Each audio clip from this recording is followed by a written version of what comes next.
Hello, my name is Kelly Bluen. I am a certified Zentangle teacher. Welcome to day 9 of our November GratitangleZ challenge. This is how you spell GratitangleZ. You can go to Facebook and look up the group. And each day, Lisa Anderson posts a gratitude and she posts a step out for today's tangle. All right, so GratitangleZ, I am doing mine in these little calendar squares.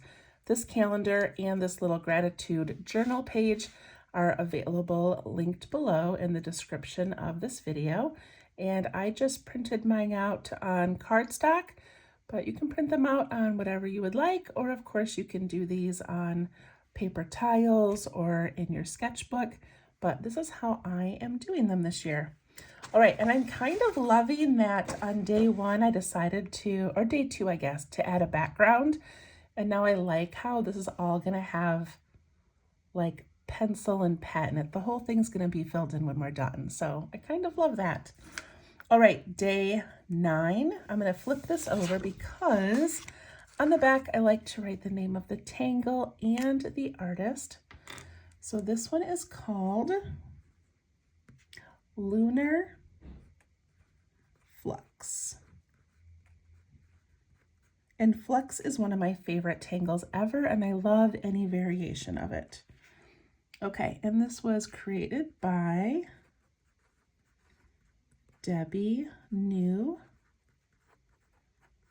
a CZT.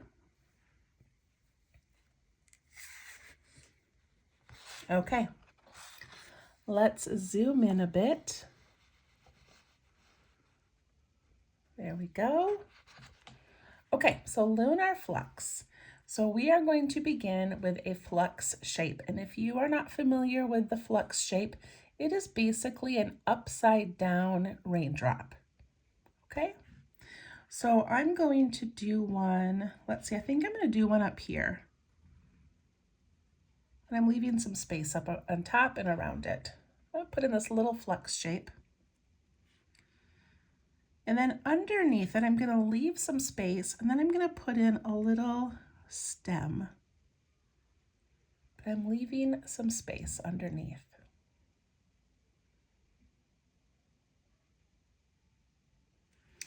And then I'm going to bring this line, the left side, and I'm going to put an aura, but I'm going to stop at the top. So let me show you. I'm going to go up like this. And I'm going to stop at the top and leave a little area, like a little space. I'm going to go up this side. And when I get to the top, I'm going to leave a space in between those two lines.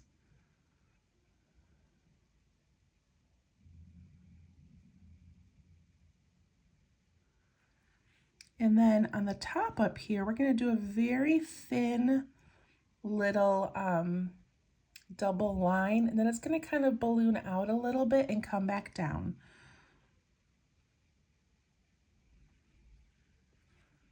And mine ended up going into the other tile a little bit, but we go nice and narrow, and then we kind of balloon out and come back down. And that is Lunar Flux.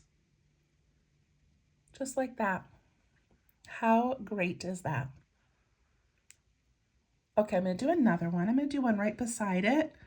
So I'm going to put my flux shape. I'm just going to change it and kind of angle it to the side a little.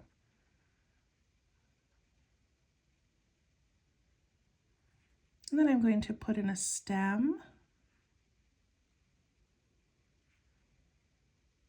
And mine just happens to be right beside this one, but maybe yours crosses behind it or comes out lower. It doesn't matter.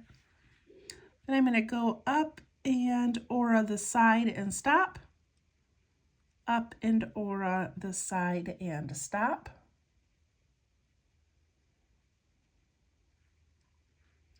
And then I want to start really thin and then go wide and then back down to thin.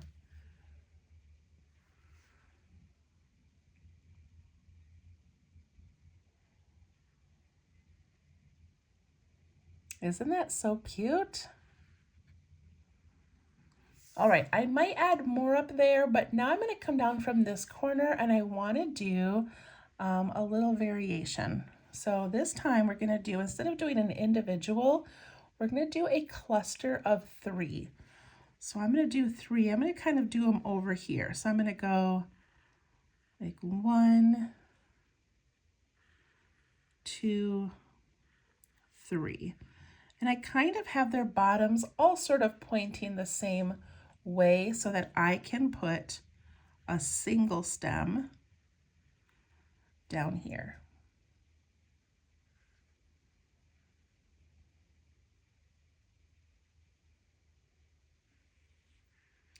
And then I'm going to start on the right hand side, and I'm just going to aura up, and then I'm going to stop. And then I'm going to give it a little space, and then I'm going to aura down. And then when I get to an area in between these two, I'm just going to shift and go back up. And at the top, I'm going to leave a little space. Come down. Aura this one, but leave a little space. And go down to that stem.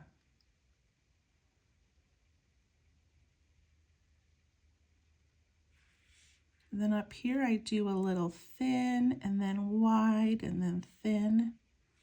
This one's going to tuck in behind.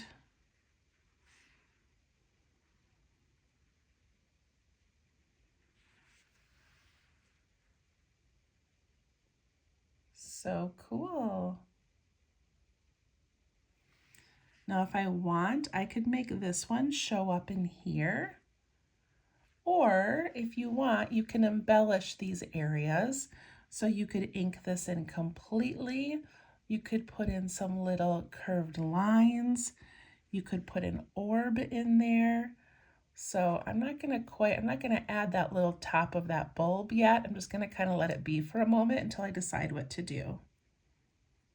All right, I'm gonna do a double one down here.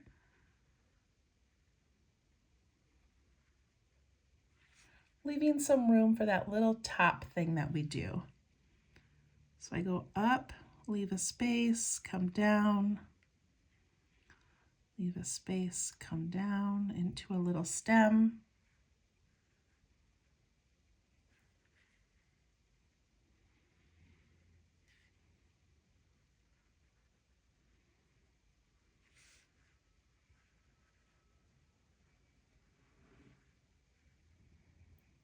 That's really fun. I like these ones a lot.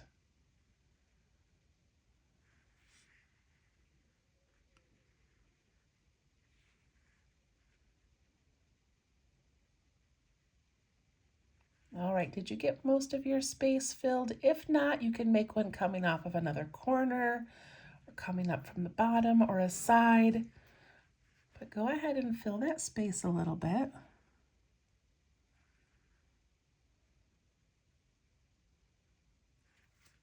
And then I'm going to put in the bottom of each of these, this is just my own little embellishment, I'm going to put a little circle, and I'm going to ink in the space underneath it and add a little line of reflection.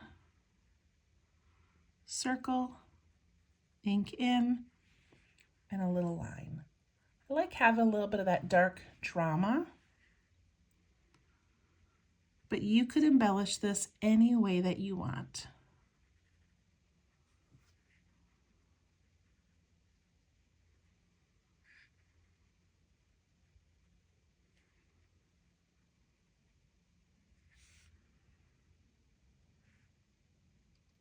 Then I feel like each of these I've just decided I want to put a little aura around those.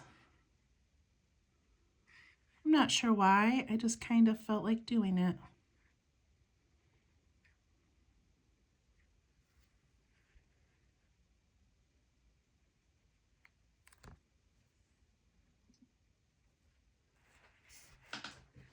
Okay, how does yours look? Pretty good, pretty great, you're not sure? Okay, so now I'm filling in the backgrounds of all of mine, and I'm trying to do some different ones, but I also don't want to take away from the tangle, so I'm trying to keep them with just some little, basic striping. This one I did these little pencil print on, which we'll definitely do again because I love how that turned out. So for this one right here, I think I'm going to, what am I going to do? I think I'm going to do striping, but going up and down like I did over here on this one. Or what if I do an angle? Maybe I'll do an angle for striping. Okay, I've decided. And I know filling in the background with ink can make things look really busy, but the way that we shade it usually makes it a little more subtle than it first looks with the ink.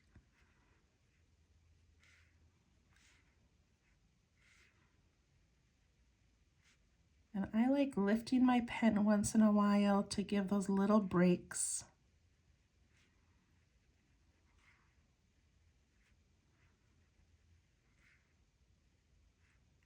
I also could have aura'd this,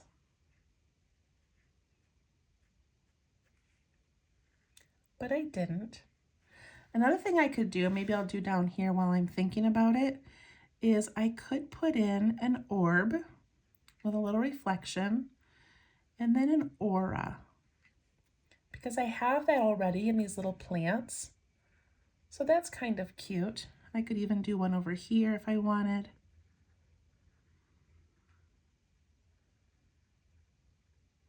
Just kind of adding some little elements that really have nothing to do with the tangle itself, but take up some room. This looks really bold and busy to me, but I do think once I shade it, it'll look good.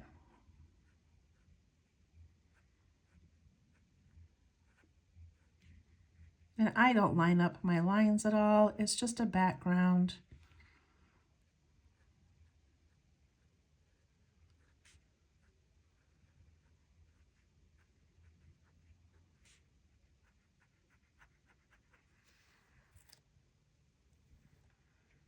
Okay, again, I know it looks kind of busy, but when we shade, it'll look amazing. I hope. All right, I'm gonna start by shading the inside edge of my whole square. Even if there's a tangle over there.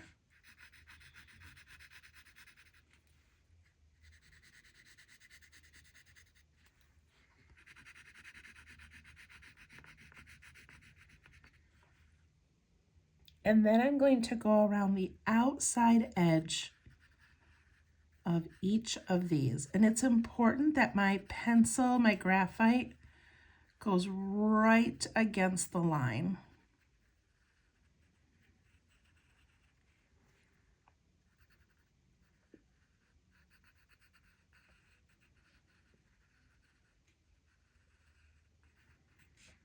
Go around this little orb.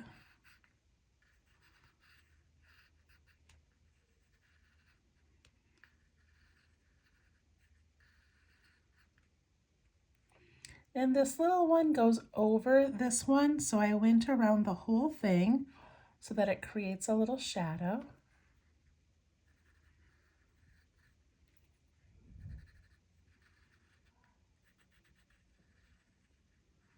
I'm pushing down pretty hard. I'm going pretty heavy with the graphite because I want it to be dramatic. Okay, I'm going to start with that inside edge, and I'm softening it and pushing it towards the center.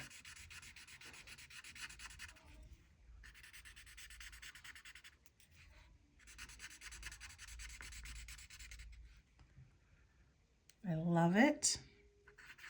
And then I'm going to go around each shape. So see how it's less busy with that shading? Still a little busy, busier than I would normally like, but that's okay. You're just following around all of these outside edges. My blending tool is really dull, so I'm not getting a good point.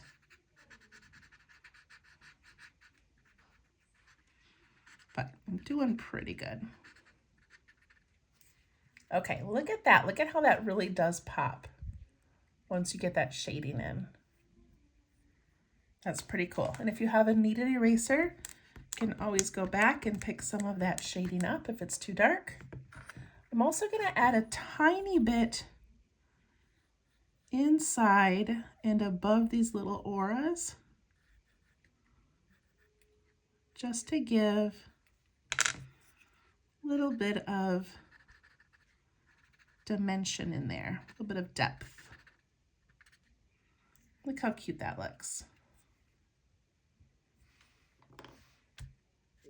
And there we go. That is Lunar Flux. What a fun one. I hope to make a larger tangle soon using this one because I feel like it'd be really fun to play with in a bigger space.